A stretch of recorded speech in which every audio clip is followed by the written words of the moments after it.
Waktu pertama masuk gereja, omong apa? Oh, kamu udah masuk jalur neraka, kenapa Nabi Isa anak Tuhan? Astagfirullahaladzim. Bisa omong itu. Orang bisa jadi anak Tuhan. Astagfirullahaladzim, jangan fitnah dong, Mister ya. Jangan sebar hoaks, Mister. Gak bagus begitu ya. Tidak ada orang Kristen yang mentuhankan orang atau mentuhankan manusia.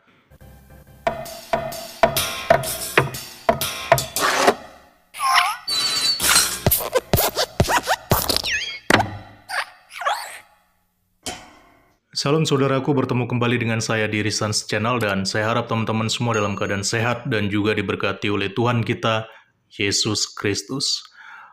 Di video kali ini saya tertarik untuk meluruskan ada sebuah konten ya yang diupload oleh channel Ngaji Cerdas ya beberapa hari lalu, itu tepatnya 12 September 2023. Jadi di dalam kontennya itu dia menuliskan judul terkuak setelah 911 gelombang mualaf di Amerika makin tinggi diungkap oleh ex-tentara Amerika. Jadi ini merupakan kesaksian dari seorang mantan tentara Amerika yang bernama Jerry Gray ya.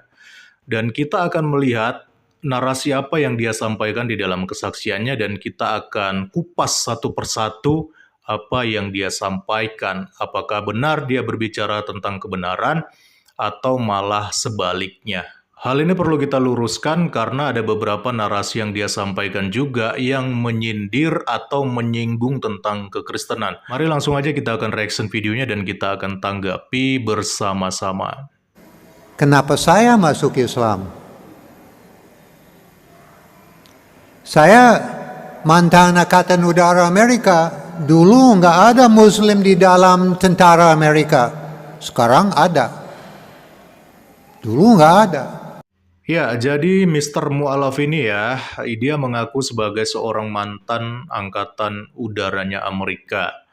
Jadi dia mengatakan itu dalam sebuah forum ya, di mana ada mualaf-mualaf berkumpul dan mereka memberikan kesaksian-kesaksian tentang perjalanan mereka menjadi seorang mu'alaf. Dan ada satu hal yang membuat saya bingung dengan apa yang dia katakan, kalau dulu katanya di Amerika itu tidak ada tentara muslimnya atau tentara yang beragama Islamnya. Saya jadi bingung, ini dulu itu maksudnya kapan gitu loh. Apakah pada peristiwa 911 atau pada peristiwa-peristiwa yang sudah lalu gitu loh. Tapi menurut pengakuan dari Mr. Mualaf ini, katanya dulu itu nggak pernah ada tentara muslim di Amerika. Dan baru sekarang ada tentara muslim di Amerika. Padahal menurut data yang saya baca, faktanya tentara Amerika itu sudah ada sejak dulu.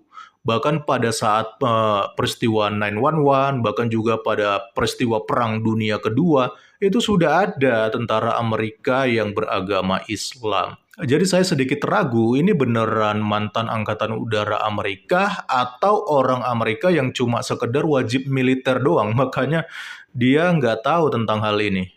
Saya tidak tahu apa itu Islam. Saya nggak pernah lihat masjid, nggak pernah lihat Al-Quran, nggak pernah lihat ustadz.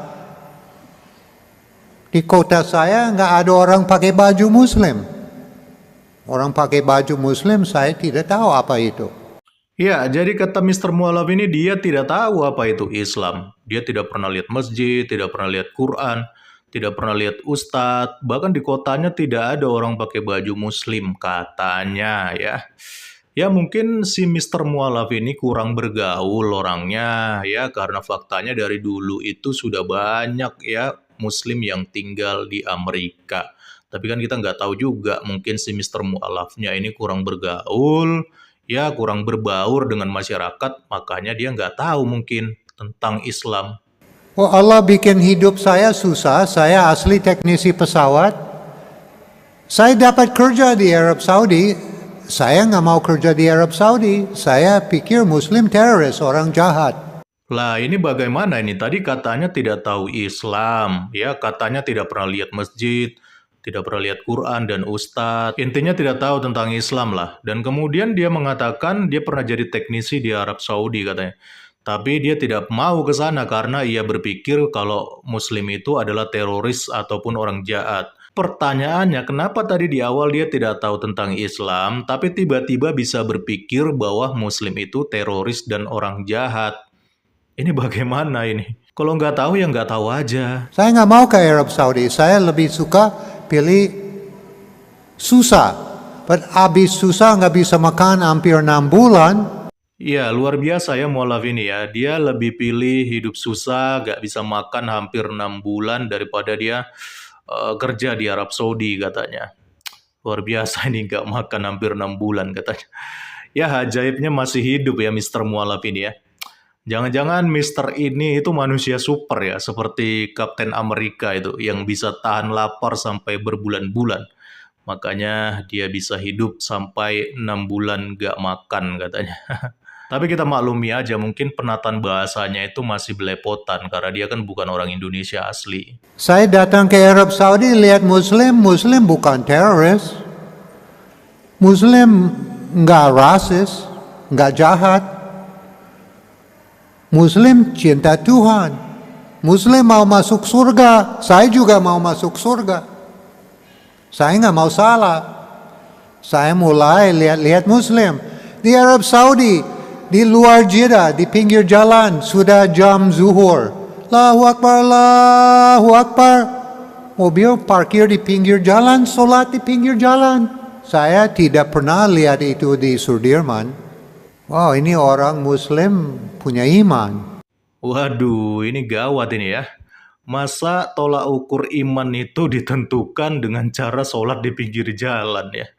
Kata si Mister Mualaf ini ya. Kan ada masjid, ada musola, janganlah sholat di pinggir jalan, Mister. Nanti bisa ketabrak mobil, kan bahaya kan.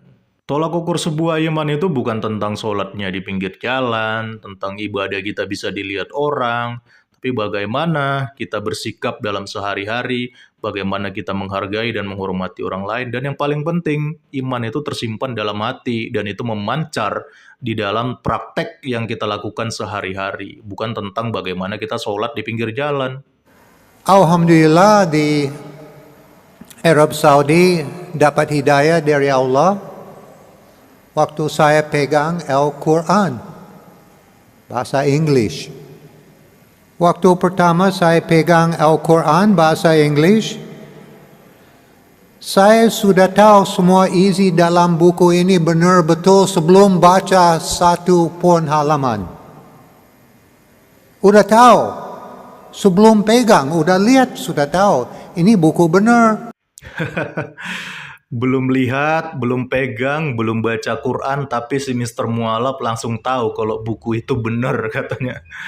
Aduh, makin luar biasa ya Mister Mualaf ini ya. Biasanya kan orang kalau mau paham, mau mengerti itu biasanya pegang dulu, dibaca dulu, dianalisa dulu, baru dia tahu ini benar atau enggak. Tapi Mister ini agak lain dia nih. Ya dia tanpa pegang, tanpa baca, dia sudah tahu kalau buku itu benar. Ya, apalagi yang dia baca katanya Al-Quran dalam versi bahasa Inggris. Kan? Waduh, ini belum sampai ke bahasa Arab ini. Bagaimana bisa benar-benar paham kalau begini? Injil dulu bikin saya bingung. Ada Injil ini, ada Injil, ada ini, ada berapa macam-macam. Beda. Al-Quran semua, book cover bisa beda, ada warna hijau, ada warna merah, ada warna coklat, isi sama semua. Aduh, sok-sokan paham Injil ya. Katanya di Injil itu ada bermacam-macam, ada Injil ini, Injil itu katanya ya. Injil itu nggak ada yang beda-beda, Mister ya. Justru Injil itu hebatnya di situ gitu loh. Karena ada beberapa yang namanya Injil sinoptik ya, yang ditulis oleh orang yang berbeda, saksi mata yang berbeda. Tapi hebatnya dalam penulisan itu ketika mereka dituntun oleh Roh Kudus, itu tidak ada yang saling kontradiksi. Ya, bahkan selaras dan bahkan ada juga yang saling melengkapi di antara keempat Injil ini. Jadi itu luar biasanya. Jadi kalau Mister gak tahu apa-apa tentang Injil, sebaiknya belajar dulu, paham dulu, baru komentar tentang Injil. Sekarang baru bisa lihat, oh nama Tuhan itu Islam. Banyak gak mau masuk gereja. Omong gereja ini sama gereja itu beda. Saya latihan agama Kristen dari nenek saya, bukan dari gereja. Kita petani, jauh dari gereja. Ya, kalau Mister mengatakan bahwa ada gereja yang berbeda-beda, itu sebenarnya hanya masalah denominasi doang. Tapi kita tetap mengakui dan beriman bahwa Yesus itu adalah Tuhan dan Juru Selamat. Kalau ada yang berbeda selain daripada itu, ya itu mungkin sudah mulai menyimpang. Dan saya lebih lucu lagi, ternyata Mister mengatakan bahwa Mister itu tahu tentang agama Kristen itu dari neneknya Mister ya. Waduh, ya pantas aja lah gagal paham tentang kekristenan ya. Ya, kita nggak bisa salahkan si Mister Mualaf ini ya teman-teman. Ternyata memang Mister ini tak punya pengetahuan apapun tentang kekristenan. Makanya gampang sekali menjadi mualaf ya. Harusnya minimal belajar agama dulu lah. Jangan sama nenek, tapi sama pendeta, sama teolog, sama pakar kitab suci. Biar jangan gagal paham. Waktu pertama masuk gereja, omong apa? Oh, kamu udah masuk jalur neraka, kenapa Nabi Isa anak Tuhan? Astagfirullahaladzim. Bisa omong itu. Orang bisa jadi anak Tuhan. Astagfirullahaladzim, jangan fitnah dong, Mister ya. Jangan sebar hoaks, Mister. Gak bagus begitu ya. Tidak ada orang Kristen yang mentuhankan orang atau mentuhankan manusia. Dan lagi pula, Yesus Kristus yang kami sembah, yang kami anggap sebagai Tuhan, itu bukan Nabi Isa yang Mister kenal. Jadi ini dua hal yang berbeda ya, Mister ya. Karena Yesus Kristus kami itu berbeda dengan Nabi Isa yang Mister kenal yang ada di dalam Qur'annya Mister. Kristen tidak pernah menjadikan orang menjadi anak Tuhan seperti tuduhan Mister. Tetapi di dalam pemahaman kekristenan, Tuhanlah yang inkarnasi menjadi manusia.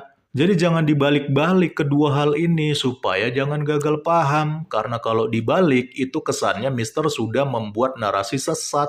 Bahkan menjurus ke arah hoax karena tidak ada umat Kristen yang menganggap atau menuhankan manusia. Tetapi Allah lah yang dengan kasih-Nya rela menjadi manusia untuk menjadi juru selamat bagi kita semua.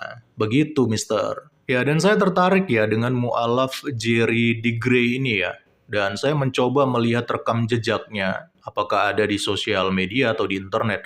Dan ternyata ada, teman-teman. Dan ketika saya searching, ternyata Jerry DeGray ini adalah orang yang punya rekam jejak itu bermasalah di Indonesia ya, teman-teman. Dia pernah diciduk polisi karena menghina Presiden Jokowi, bahkan juga menyebarkan hoax ya, tentang Jokowi adalah komunis pada waktu itu ya. Bahkan dia juga pernah membuat teori konspirasi hoax itu yang mengaitkan tsunami di Aceh itu katanya terjadi karena uji coba nuklir bawah laut. Jadi bukan karena gempa, karena tsunami yang alami, bukan.